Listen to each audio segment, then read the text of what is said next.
दहिसर ते मीरा भाईंदर दरम्यानची मेट्रो मार्गिका क्रमांक 9 सुरू होण्यापूर्वीच वादाच्या भोवऱ्यात सापडले। या मार्गिकेतील पांडुरंगवाडी मेट्रो स्थानकाच्या नामकरणावरून स्थानिकांमध्ये तीव्र नाराजी निर्माण झाली आहे।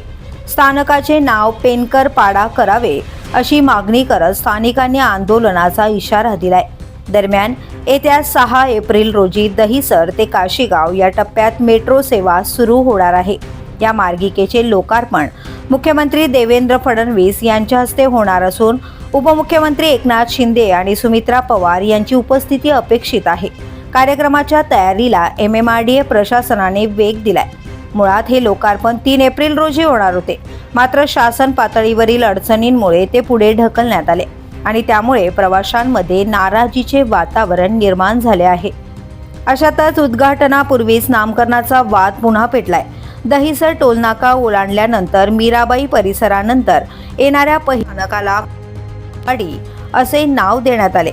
मात्र हे स्थानक प्रसिद्ध पेनकरपाडा परिसराशी संबंधित असल्याचा दावा स्थानिकांनी केलाय। प्रशासनाने या मागणीकडे दुर्लक्ष केल्याचा आरोप करत 3 एप्रिल रोजी स्थानिक तरुणांनी थेट स्थानकावर आंदोलन छेडले। नामफलकावर कागद चिटकवून पेनकरपाडा असे नाव देण्यात आले। शासनाने अधिकृत निर्णय घेतल्याशिवाय आंदोलन सुरूच ठेवणार असा इशाराही आंदोलकांनी दिलाय। उद्घाटनाच्या उंबरठ्यावर उभा राहिलेला हा वाद आता मेट्रो प्रकल्पासाठी डोकेदुखी ठरतोय, तर दुसरीकडे मेट्रो सेवेसाठी उत्सुक असलेल्या नागरिकांमध्ये नाराजी आणि संभ्रमाचे वातावरण निर्माण झाले आहे।